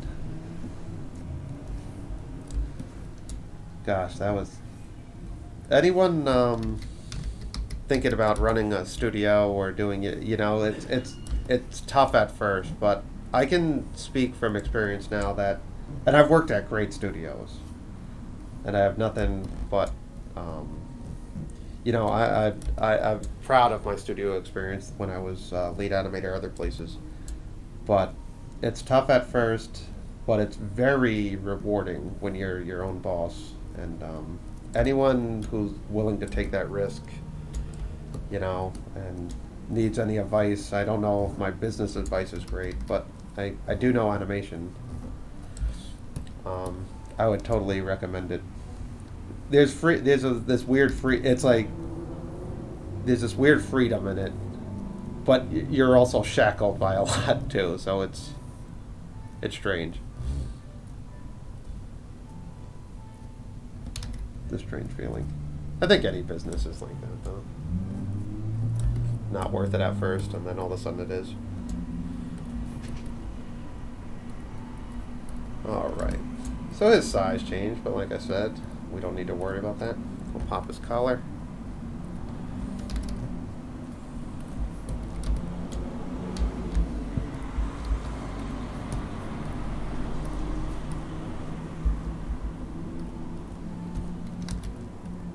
Rudest abound. I mean, gosh. It's just no one saw that. I don't know how that. Small world.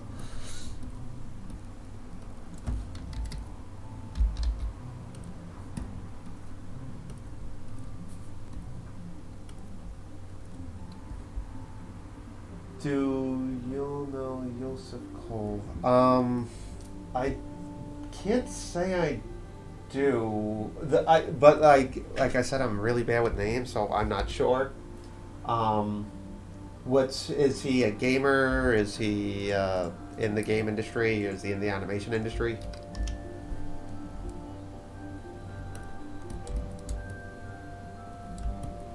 So let's see. This guy gets. I feel like that's a. It sounds like a name. He's an animator. What is he? What has he worked on? Or what is he working on?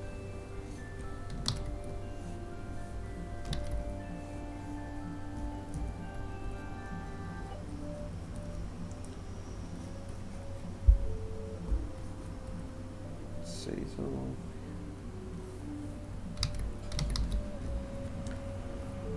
Sort of every vampire looks the same until the end anyway, so I'm gonna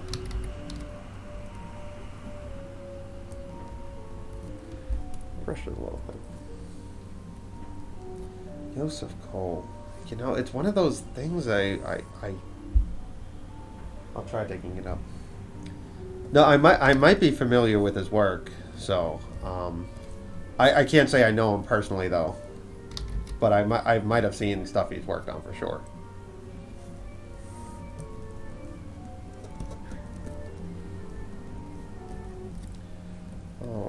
So have that guy's on. So she kicks off here. She's going to kick off, and he's going to spin land into this guy. I think that's better because then she goes up. This part right here, now this is where it gets a little wonky again because what I did in the animatic is I held on this frame. We zoom in, and then so the field is going to be way different here. You can see where I cut off or there. So we're going to have to split this one up actually into two scenes, and then I'm going to have to match cut it right. Because when we're zooming in from that to that, the camera move's going to change and the backgrounds are going to change. So I don't need to necessarily in between it from here to there without getting the camera move established first. And a lot of this action stuff, it's not a straight line really where you just do all your animation. A lot of it is playing with the camera work and stuff. And a lot of it is once all these characters are separated, I'm going to have to take them out and put them in the backgrounds and make sure they're panning with the camera right too. But, like anything, it's just one step at a time until you get everything finished, and then you kind of fine-tune it at the end. Flex caliber your animation.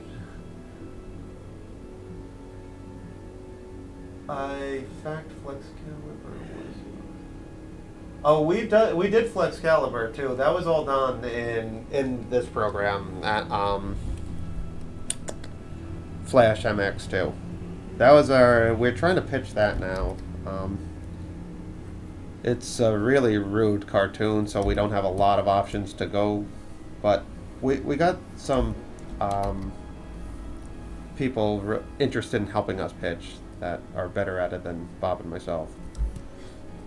Plus, we got to work with our good buddy Gary Doodles, who created Breadwinners, the Nickelodeon cartoon, and we got to work with the lead singer from Anthrax and Armored Saint, and we got a lot of, we were lucky to.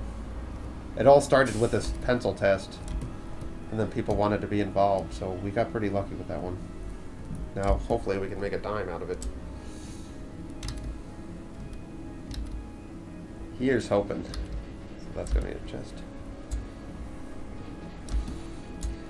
But anyone that's under 18, you might not want to check out Flex. It's pretty rude. And anyone over 18 could be offended by it too. So just a lot of curse words, some nudity, lots of violence.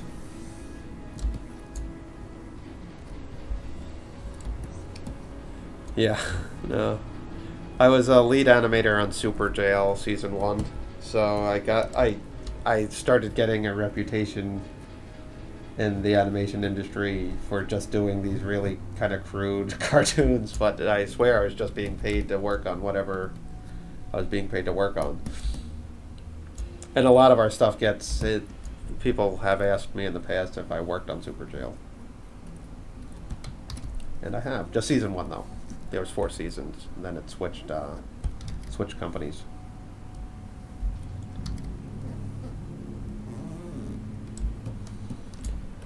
I learned a lot about animating action from Super Jail, though. It was a really good opportunity.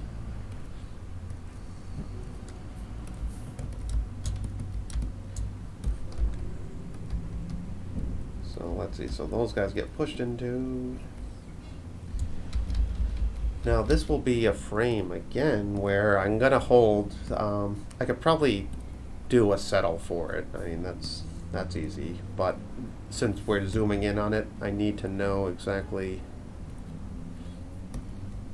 where we're gonna be within the animation. So I'll actually bring this symbol in once I clean up the next frame. Oh, we're almost out of time too. Gosh, I don't get a lot done in these 2 hours, do I? So I can bring this into the master file and we can see how this lines up. And I adjusted some timing, so I imagine it's not going to line up good at all.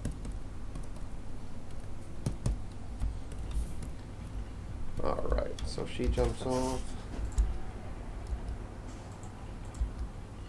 So you can almost see, I mean, that frame doesn't really make sense now, but you can kind of see the guy sliding into him. It's sort of working. I don't even dislike the arc, like he goes down and up. So I might do something like that. Let me bring this in. See where we are. So what I'm going to do is copy this. That's the same symbol as it is in the master file, which is this one. So I'm just going to save as. Always save as too when you're doing stuff like this. Gonna change it to today's date. Now I'm gonna paste. Gonna replace the symbol. So now all that animation should be in here, and you can see you see the background changes here from an action to action lines. So actually it shouldn't mess up that much, and if it did it right. And you see, this is what I'm talking about here when the arc is too high. So what we could do now is change this camera move to follow her and go up. So that's what I was mentioning before. So we can embed this pan as one thing. We can move the camera down. After all the pan is finished, we can move the camera down and up. So it'll be this nice sort of thing, where I think it would be nice because we can multi-plane. We can show a little bit of the moon from the beginning, and we'll give a little more of that kind of manic action that you'll notice in a lot of anime or in even action movies. You'll see the camera shakes a lot, and we can get a little bit of that going on. Yeah, and then what I would like to do, I would like to center her actually here when she lands, then push her off, so we won't have we could not be so close to action safe that it looks a little like a mistake almost. And this is where I was talking about where we zoom in. So that's all within the symbol, and then we cut to this new scene where she gets these guys, which could be fun. Probably get to that next week. So it looks so dynamic. Oh, thanks so much. Yeah, we're going for a really action heavy intro. I'll show you not an intro. This is more of sort of what plays before you play the game. So I'll show the whole thing now. Some people haven't seen this yet. So we're going to introduce this character next.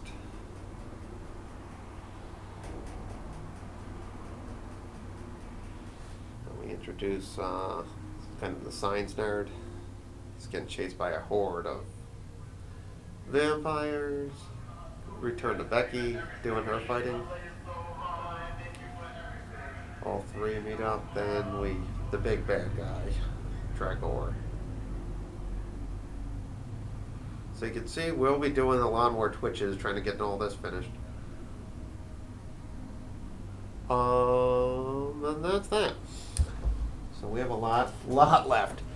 Well, I think I'm gonna start closing up shop here for Twitch now. But keep your questions coming on YouTube.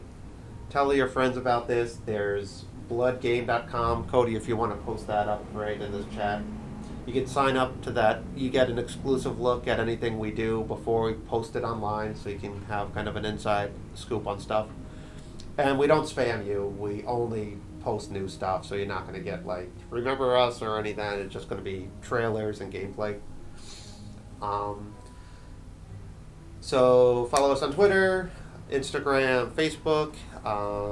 You can follow Cody and Andrew. And if you guys are in the Washington, D.C. area and you have nothing to do this weekend, go to AwesomeCom, say hi to Greg, say hi to Andrew, because I know Cody, Bob, and myself are missing those guys.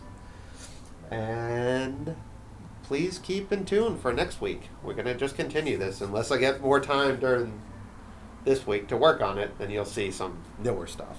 But thanks everyone for joining us. We really appreciate all this, all the chats and all this stuff, and this, you guys spreading the news. So keep that up, and we will see you guys next week. Enjoy the weekend, guys. Andrew just peaced out. Oh, he's gone. Good. He has to go there. He has to tag Greg in. All right, everyone. I hope everyone enjoyed, and we'll see you next week.